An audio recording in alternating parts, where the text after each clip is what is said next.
여러분 잘 쉬셨습니까? 오늘 하루도 주님 안에서 복된 하루가 되어지길 바랍니다. 어제 날씨가 좀 선선해져서 아직 우리 계절이 바뀌어 가는구나 이런 생각이 되어집니다. 그래도 아직 더위가 좀 남았다고 하는데 남은 기간 동안 여러분 우리 교우들이 잘 감당할 수 있기를 바랍니다. 오늘 우리가 읽은 말씀은 우리들이 잘 알고 있는 주기도가 써 있는 것이 주기도문인 거죠. 그리고 이것은 주기도, 주님의 기도입니다. 주님께서 가르쳐 주신 기도입니다. 제자들에게 너희들이 이렇게 기도하라 하고 말씀하신 부분이 바로 주기도입니다. 이 주기도에서 중요한 중심이 뭔가 하면은 나라가 임하옵시며 부분입니다. 나라가 임하옵시며. 우리 기독교 신앙에 있어서 이 나라가 임하옵시오라고 하는 부분은 이 부분은 이제 표현들을 이렇게 합니다. 그냥 나라가 임하옵시며, 하나님의 나라가 임하옵시며, 주님의 나라가 임하옵시며, 이게 다 같은 말입니다.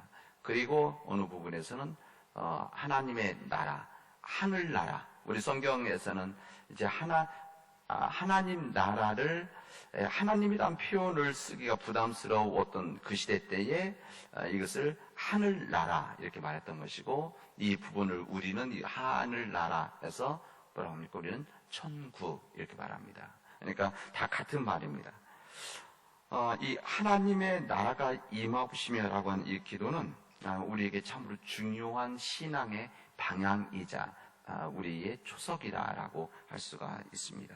우리 기독교 신앙이라고 하는 것은 이 죽어서 하나님의 나라에 들어가는 것도 중요한데, 우리 죽음 이후에 이 육신의 죽음에 들어가는 하나님의 나라도 중요한데, 우리가 살아가는 이 세상에서 하나님의 나라가 임하게 하는 것 역시 중요하게 생각하는 우리 기독교라고 할 수가 있습니다.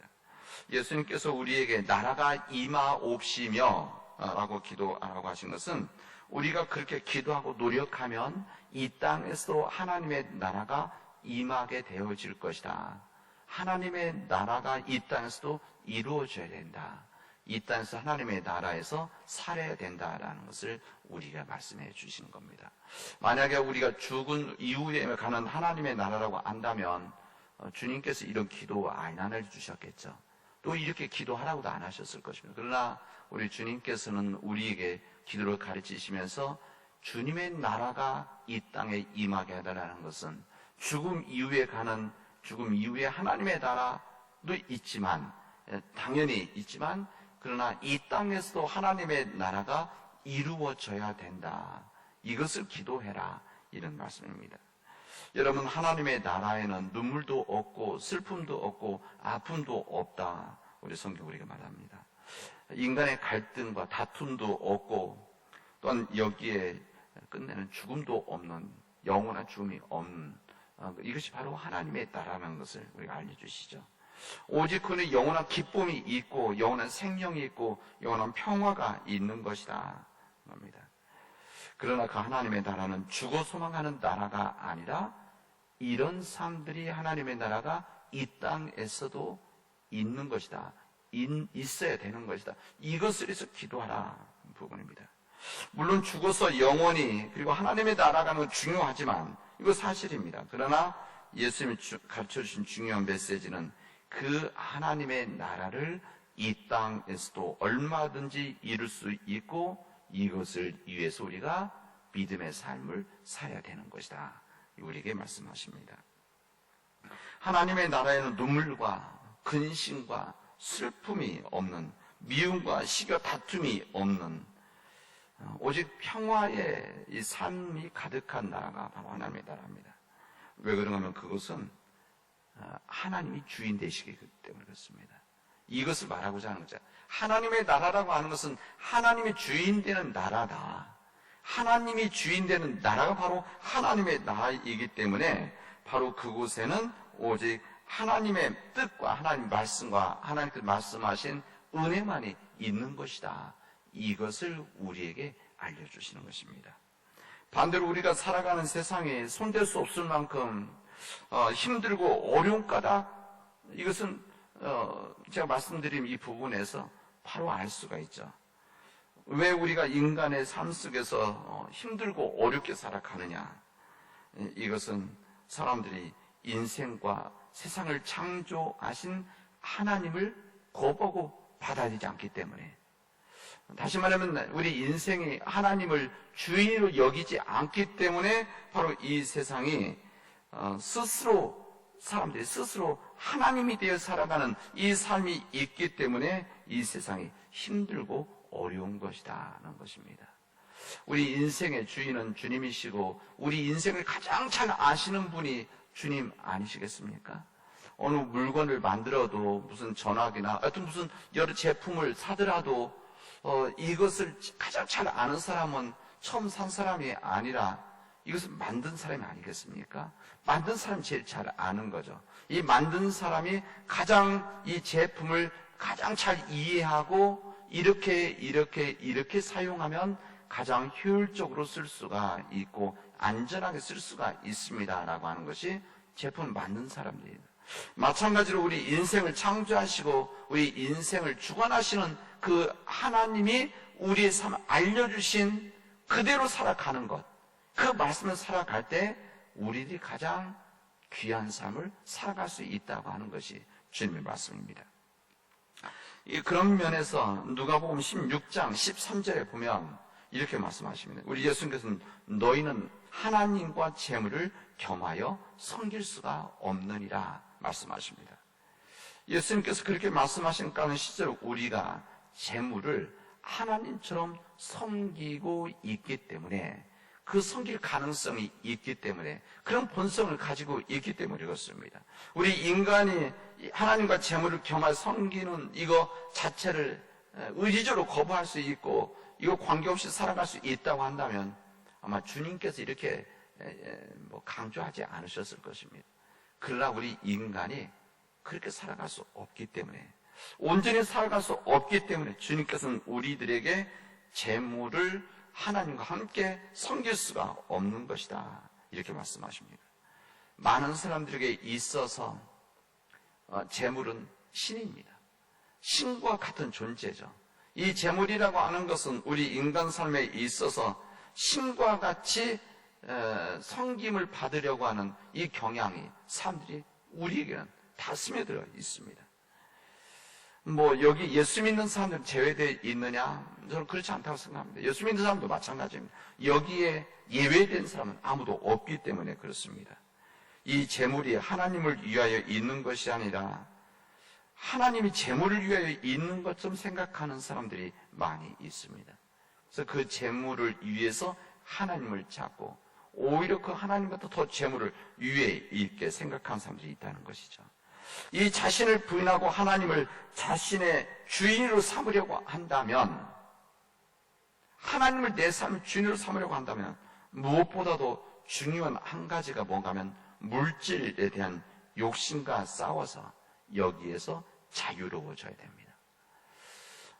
저는 여러분들이 정확하게 말씀드리는데 100% 자유로운 사람은 없습니다. 아무 신앙이 있고 믿음이 있고 다듬어져 있고 신앙생활을 오래 한다고 해서 이 모든 것으로부터, 이 물질의 욕심으로부터 완전히 자유로워질 수 있느냐? 그렇지는 못합니다. 이것은 물질부터 자유로워지려면 어떻게 되면 우리가 죽으면 자유로워집니다. 그러나 우리가 인간으로 있는 이상은 완벽하게 자유로워질 수는 없습니다. 그러나 이것을 알고 끊임없이 믿음 안에서 살려고 하는 사람들은, 이것을 극복해 나가는 노력하는 사람들이 바로 믿음의 사람들입니다. 그게 바로 저는 우리 인간이 완전한 사람이 아니라 불완전한 사람들이고, 그래서 하나님께 의지하는 것, 기도하는 것이라 할 수가 있습니다. 이 물질에 대한 욕심에서 자유하지 못하는 사람은 절대로 구원을 받을 수가 없습니다. 물질은 우리에게 그냥 물질이 아니라 우상과 같은 존재이기 때문에 그렇습니다. 예수께서 지적하신 바와 같이 하나님과 같은 자리에 있는 것이 바로 물질이라는 겁니다. 하나님과 같은 자리에 있다는 건 무슨 말인가 하면은 물질이, 재물이, 돈이 사람들 속에서는 하나님보다 앞서 있는, 우선순위에서 더 앞서 있는 우리 인간의 삶이 우리에게 있다는 것이고 우리도 그럴 가능성이 있다는 것입니다. 그리고 때로는 우리가 정신 차리지 않으면 우리의 믿음의 반석에서 온전히 서지 못하면 여기에 넘어질 수밖에 없는 연약한 자들이라는 겁니다. 물질로부터 자유하지 못했다고 하는 것은 이게 무슨 말인가 하면 더 정확히 말하면 단순한 물질로부터 자유하지 못하는 것이 아니라 하나님의 자리에 물질이 있다는 말입니다. 그런 거 아니겠습니까? 물질로 자유하지 못하다는 것은 이 물질이 하나님의 자리에 있다. 이 성경은 우리는 우상이다 이렇게 말하는 겁니다. 이 우상의 삶들이 우리에게 있을 수 있기 때문에 끊임없이 주님 안에서 이 부분을 끊임없이 긴장하고 우리 믿음으로 살려고 합니다. 여러분, 우리 하나님께서 이 물질, 다시 말하면 돈 자체를 부인하신 것이 아닙니다. 우리 예수님께서 성경에 말씀인 대로 한다면 이 돈 자체를 주님께서 부인하고 이 물질, 이 돈 자체를 죄로 여긴다든지 죄악시하지 않으셨습니다. 절대 그러지 않으셨습니다. 우리 주님께서 이 돈을 가지고 있는 이 부자들을 주님께서 외면하시고 이들을 포기하시고 아니 손을 긁고 오지를 말도록 했느냐? 절대 그렇지 않습니다. 우리 주님께서는 이 물질, 돈, 재물의 자체를 죄악시한 것이 아니라 이것을 가지고 붙잡혀 있는 사람들을 주님은 이야기하시고 꾸짖고 때는 죄악시하셨던 겁니다. 하나님은 우리가 이게 물질을 자유하기 위한 구체적인 우리 믿음의 길, 지침 이 부분을 주시는데 이 중요한 한 가지가 뭔가 하면은 바르게 벌고 바르게 쓰는 겁니다. 물질에 대한 하나의 방향인 거죠. 이 무슨 말인가 하면 억만금이 생겨도 바르게 버는 일이 아니면 손대지 않는 것이 물질로부터 자유로워지는 일입니다. 이게 한 방향을 하나 원칙을 알려주시죠. 그리고 또 한 가지는 아무리 바르게 번 돈이라고 하더라도 욕심 부리지 말고 바르게 쓸 줄 아는 것이 물질로부터 자유로워지는 것이다. 이것을 우리가 알려주십니다. 이게 물질로부터 자유로워지는 삶인 것이죠. 아무리 돈이 많이 생긴다고 하더라도 물질이 많다고 하더라도 바르게 버는 일이 아니면 이것은 아니라는 겁니다. 손대지 않는 것, 이것이 바로 우리가 물질로부터 자유로워지는 것이고 또 바르게 번 돈을 가지고 이것을 욕심 부리지 않고 바르게 쓸 줄 아는 것이 물질로부터 자유로워지는 것이다. 이렇게 말씀하십니다. 아무리 바르게 돈을 벌었다고 하더라도 그 돈을 바르게 쓸 줄 모르면 결국 그것은 물질에 붙잡혀 있는 사람입니다. 이 바르게 벌지만 바르게 써야 되는 쓰지 않는 이것 또한 물질에 붙잡혀 있다는 것을 우리에게 알려주시는 것이죠. 이 바르게 쓰는 것 중에 원칙은 바르게 쓸 줄 아는 사람이 되려고 한다면 이런 생각을 우리가 가져야 됩니다. 이 바르게 정직하게 번 돈 중에서 하나님께 속한 것이 있고 그리고 다른 사람들의 몫이 있다는 것을 아는 겁니다. 이게 바로 물질로부터 자유로워지는 겁니다. 여러분 아시죠? 일단 내 주머니에 돈이 들어온 것을 내 돈이 아니라고 내놓는 것은 여기로 자유로운 사람들은 사실 없습니다. 모든 사람들은 내 주머니에 들어온 것을 내 것이 아니라고 내놓는 이것은 정말 다듬어진 사람이 아니면 어렵습니다. 여러분만 그런 게 저도 마찬가지입니다. 우리 인간 사람들이 그렇습니다. 그래서 우리가 항상 믿음 안에서 물질로부터 자유로워진다는 것은 우리가 바르게 벌었다고 하더라도 그 안에는 하나님께 드려야 되는 것이 있고 이웃들에게 나눠야 될 것이 있는 것이다 는 이야기죠. 왜 그런가 하면 모든 것이 다 우리 물질 이 모든 것들이 다 하나님의 것이기 때문에 그렇습니다. 이 모든 것이 우리가 아무리 열심히 벌었다고 하더라도 이 모든 것들은 하나님께 속하여진 이것을 우리가 인정하는 것이죠. 우리가 이 모든 것이 하나님께 인정하는 것, 내가 가지고 있는 모든 것이 내 능력으로 이게 다 벌었다 이것을 하지 않고 하나님의 것이다라고 인정하는 것이 무엇인가 하면 우리의 헌금입니다. 우리가 헌금한다는 것은 무슨 고백인가 하면 하나님 내가 번 이 물질, 재물은 다 모든 것이 하나님의 것입니다. 하나님의 것을 주님께 드립니다. 라고 인정하는 것. 이것이 바로 헌금입니다.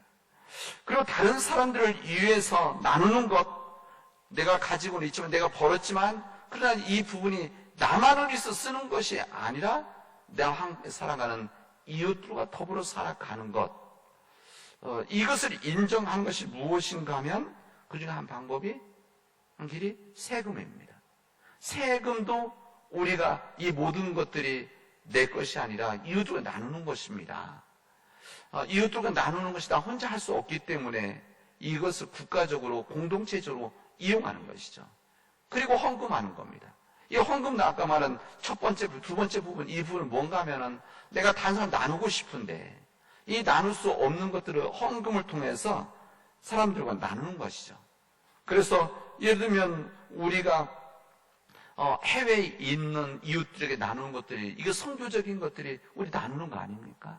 그리고 국내에 있는 우리 교회들, 어려운 교회들 나누는 것이 바로 다른 사람들을 위한 나누는 것이고, 뿐만 아니라 우리 장애인들에게 나누는 것, 이 모든 것들이 다 이거 우리 헌금을 통해서 이루어지는 나눔입니다.